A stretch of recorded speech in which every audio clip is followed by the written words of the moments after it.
A graça e a paz. Em nosso curso básico de vida cristã, estamos no livro 6, Daniel e o panorama do futuro. Capítulo 10, eventos finais. Tópico 3. O sumário dos eventos escatológicos, parte 1. Tratamos os seguintes assuntos. Quem são as duas testemunhas e qual a sua missão? Quais são os efeitos dos 7 selos? E hoje, para nós terminarmos esse assunto, tópico 4, sumário dos eventos escatológicos, parte 2. Amados, observe. O estudo dos livros de Daniel, Apocalipse, 1º e 2º Tessalonicenses, 2 Pedro, Zacarias, Joel, capítulos 24 e 25 de Mateus, Ezequiel no capítulo 38 e 39, permite-nos organizar um sumário geral, cronológico dos eventos que estão para acontecer. E se nós quisermos ter essa visão escatológica, nós temos que estudar todos esses livros, ok? 16ª, o anticristo romperá o seu acordo com Israel e começará a persegui-lo. Ele colocará a sua imagem no templo dos judeus e exigirá adoração. Talvez seja nesse tempo que ele será mortalmente ferido e logo em seguida curado pelo poder satânico, como diz lá em Apocalipse, no capítulo 13, versículo 3. Ele estabelecerá o seu palácio em Jerusalém. Daniel, no capítulo 11, versículo 45, fala sobre isso, ok? 17º, a igreja falsa mundial que predominou na Terra. Então, sobre a égide do anticristo, nos primeiros 3 anos e meio, essa igreja cresceu. Então, a falsa igreja será agora destruída pelos 10 países sob a chefia do próprio anticristo. Em seu lugar, surgirá imediatamente a adoração compulsória da imagem da besta, promovida pelo líder religioso, denominado falso profeta. Então, uma vez destruída a super-igreja falsa, na metade da tribulação, o único culto permitido agora será o da adoração da besta. E nesse tempo também, amadas, as 2 testemunhas serão mortas, né? No início desse período da segunda metade da grande tribulação. E elas ficarão ali expostas na praça pública em Israel por 4 dias. E então ressuscitarão à vista de todos e ascenderão aos céus, como está registrado lá em Apocalipse, capítulo 11, do versículo 3 ao 12. 18º. Talvez nesse tempo, os 144 mil judeus serão martirizados. De igual modo, serão martirizados os gentios que professarem sua fé em Cristo, né? Talvez aí intensificando a perseguição à igreja, né? Aos remanescentes da igreja. E talvez por isso o testemunho do evangelho diminua e os anjos reforçarão esse trabalho, como diz lá em Apocalipse 14, versículos 6 e 7. 19ª. Mais juízo sobre a terra, sobre as 7 trombetas. Primeira trombeta. Saraiva e fogo e sangue sobre a terra. E aqui 1/3 da vegetação é destruída. Né? Apocalipse 8, versículo 7. Segunda trombeta. Algo como uma grande montanha cai no mar. E 1/3 da vida marinha e das embarcações são destruídas. Apocalipse, no capítulo 8, versículo 8 e 9. Terceira trombeta. Rios e fontes de águas contaminadas. 1/3 da água da terra é poluída. Lá em Apocalipse 8, versículo 10 e 11. Isso certamente contribuirá ali para a posterior secagem do rio Eufrates, né? Como diz lá no Apocalipse 16, versículo 21. Quarta trombeta, escuridão na terra. Então, desaparece 1/3 do brilho do sol, da lua e das estrelas. Apocalipse 8, versículo 12. Quinta trombeta. A invasão da terra por demônios em forma de gafanhotos gigantes. Vamos entender essa passagem. Aqui, os habitantes da terra que não têm o selo de Deus na fronte, são atormentados por 5 meses. Observe, eles serão atormentados, eles não vão morrer. Né? A morte está restrita nesse período, é só para tormento. Como diz ali em Apocalipse 9, do versículo 1 ao 11. Sexta trombeta, uma horda de cavalos e cavaleiros infernais. Isso seres infernais invadem a terra, comandados por 4 anjos decaídos que estavam presos junto ao rio Eufrates. João diz que o número deles era de 200 milhões e vão causar a morte de um terço da população da terra. Apocalipse, no capítulo 9, versículo 13 a 21. Aqui, a população vai morrer. Na trombeta anterior, eles serão atormentados, ok? Sétima trombeta. Esta introduz os últimos e piores juízos de Deus sobre o reino do anticristo, sobre as 7 taças. Então, amados, 20º, uma grande multidão de israelitas fiéis. Então, fugirão para o monte do deserto de Edom, ao sul de Israel, onde estarão protegidos da destruição. Em Mateus, no capítulo 24, versículo 16, diz isso, e Apocalipse 12, versículo 6, também acrescenta. 21º, os últimos juízos divinos sobre o mundo são as 7 taças da ira divina. Então, são o quê? São os flagelos e catástrofes em escala mundial. Então, observe, agora a escala ela é mundial.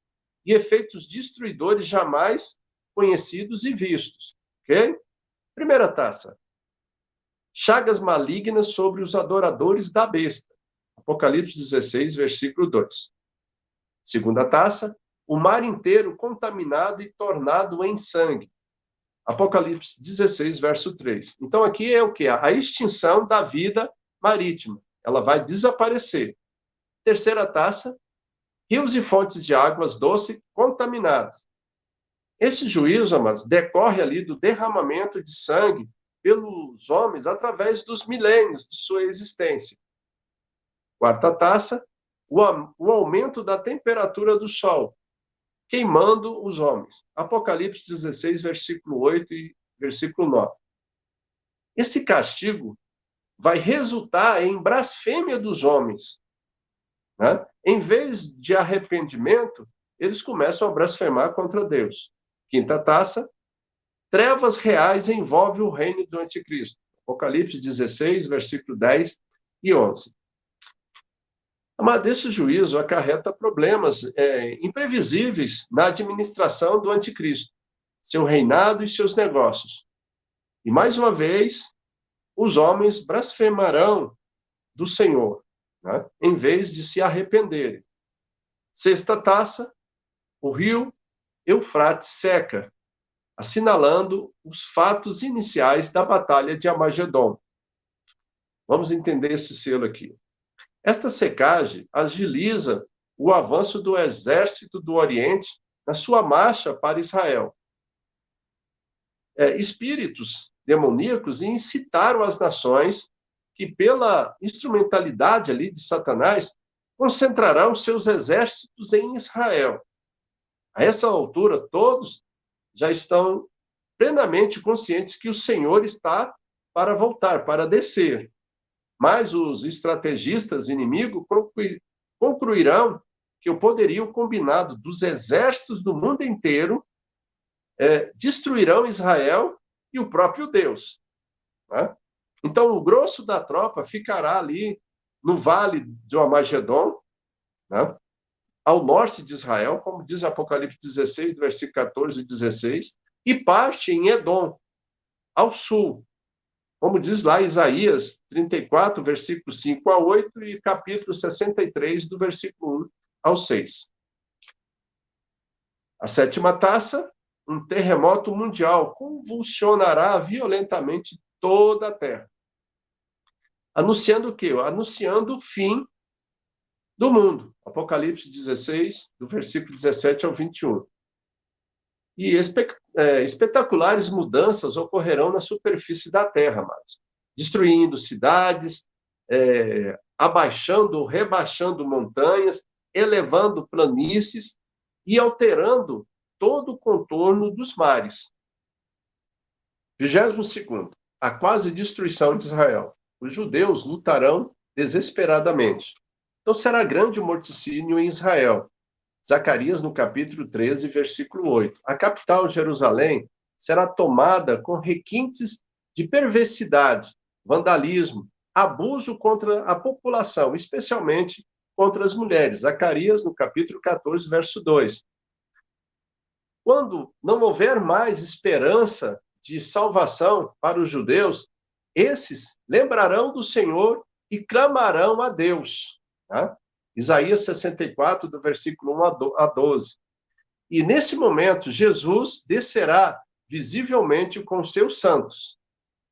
A presença e a palavra da boca do Senhor eliminará, num instante, os exércitos do anticristo. Apocalipse 19, ali, do versículo 11 ao 21, e 2 Tessalonicenses, no capítulo 2, verso 7. 23º, eventos geofísicos. No momento em que Jesus tocar o Monte das Oliveiras, esse dividirá ao meio, produzindo um grande vale. Zacarias, capítulo 14, verso 4. Então, certamente, amados, toda a área de Jerusalém e cercanias se tornarão uma planície, ficando Jerusalém num planalto. Tá? Zacarias 14, versículo 4, fala ali do Vale de Jessé, que hoje não existe, mas quando o Monte das Oliveiras partir ao meio e se afastar, vai surgir esse Vale de Jessé, ok? Então, uma vez que toda a fonte que brota em Jerusalém, águas que vão correr agora para o Mar Morto, né? E o Mar Mediterrâneo, de igual maneira, como diz lá em Ezequiel, no capítulo 47, do versículo 8 ao 12, o Mar Morto, aonde atualmente não há vida, será um viveiro de peixes nesse período, ok? 24º, julgamento das nações viventes. Vamos entender essa passagem aqui. Os que escaparem da tribulação serão agora julgados. Né? Então, a base do julgamento aqui será a maneira como as nações trataram os irmãos de Jesus, ou os judeus. Né? Serão aqui a separação dos cabritos do lado esquerdo e as ovelhas do lado direito. As ovelhas, nações que não atacaram Israel, serão poupadas e essas ingressarão no milênio com Cristo. As nações à esquerda, né, que são os cabritos, serão destruídos ali mesmo. Isso é, os habitantes dessas nações, todos os habitantes serão eliminados. Mateus, no capítulo 25, do versículo 31 ao 46, ok? 25º, o final da carreira do anticristo e o falso profeta. Serão imediatamente lançados no lago de fogo e enxofre, após a descida de Jesus à terra. 26º, o remanescente judaico que escapar de Armagedon. Então, 2/3 dos judeus morrerão na investida ali destruidora das forças do anticristo. Então, 1/3 remanescente se arrependerá, aceitando Jesus como seu Messias. Isso está dito lá em Zacarias, no capítulo 13, versículo 8 e 9. Esses remanescentes constituirá o núcleo dos filhos de Abraão, que ingressarão no milênio, em seus corpos mortais, iniciando o reino milenial do Messias. Tá? Mas entenda aqui, geração de filhos carentes de salvação, uma vez que a salvação não é transmitida. Tá? 27º, Satanás aprisionado. O agente divino para isso certamente será o arcanjo Miguel. Apocalipse, capítulo 20, versículo 1 a 3. 28º. O reino milenar de Cristo. Apocalipse, no capítulo 20, versículo 4 a 6. Ingressarão no milênio as nações que foram poupadas do julgamento das nações. Tá? Então, só relembrando aqui, mas nós continuarmos falando aqui nesse assunto, nós falamos que haverá 3 tribunais. O primeiro, tribunal de Cristo. O segundo, que é o julgamento das nações, que vai acontecer no finalzinho da grande tribulação para o começo do governo milenial de Cristo. E o terceiro, o grande tribunal do trono branco, que é após findar o governo milenial de Cristo. Ok? Só para nós termos essa visão. Então, voltando aqui. Bem como os judeus que escaparam da campanha de Amagedon. Zacarias 13, versículo 8. Tá? Então, os gentios que conseguiram passar pelo período da grande tribulação, e os judeus que conseguiram também passar, e as nações que foram amigas de Israel, elas irão entrar no governo milenar de Cristo. Então, no milênio, será glorioso o reino de Cristo na terra, por 1000 anos, prevalecendo a justiça, a paz, a prosperidade, a saúde. Ok? 29º. O final da carreira de Satanás. Apocalipse, capítulo 20, do versículo 7 ao 10. Com a breve liberação. Ok? Então, para o último confronto com Jesus, Satanás será solto por um curto período de tempo, onde ele vai arregimentar essas pessoas que nasceram nesse período, que não conhecem diretamente a provação. Né? Sua carreira abominável termina aí, como um rastro de muitos milênios de males e de toda espécie de perpetuação contra a humanidade. Hein? 30º. O juízo final. Apocalipse, capítulo 20, versículo 11 ao 15. Todos os mortos ímpios ressuscitarão e serão julgados conforme as suas obras e enviados para o seu destino eterno, o lago de fogo e enxofre. Lembrando, amados, nessa ocasião também a morte será lançada no lago de fogo e enxofre, assim como o inferno também será lançado lá, né? Encerrando ali a carreira deles e a missão. Como o Tribunal de Cristo, aqui haverá os livros. Nós falamos isso em aulas recentes. Né? E fica aí a critério de vocês, se quiser aprofundar um pouco mais, voltar e rever essas aulas para ter essa visão aprimorada, ok? Em Apocalipse, no capítulo 20, verso 14, diz isso. 31º, novos céus e nova terra. Apocalipse, capítulo 21 e capítulo 22. O pecado terminou seu curso, amados. Os salvos já estarão glorificados. Os perdidos estarão no seu lugar, o inferno. Ok? Então, céus e terra serão renovados. Tornar-se-ão como eram no princípio, sem pecado e mal, como o jardim do Éden antes da queda. Então Deus será tudo em todos. Para sempre continuará o eterno e perfeito estado, né? Voltando à eternidade. Amém? Na próxima aula estaremos iniciando o livro 7, Jesus Cristo, o Verbo que se fez carne. Capítulo 1, a preexistência de Cristo. Tópico 1, Cristo é preexistente e igual ao Pai. E vamos responder aí algumas questões. Quais as referências bíblicas que comprovam a natureza eterna de Cristo? E onde estão os trechos bíblicos que mostram que Cristo é igual a Deus? Amém? Então, nós terminamos aí mais um livro, amados.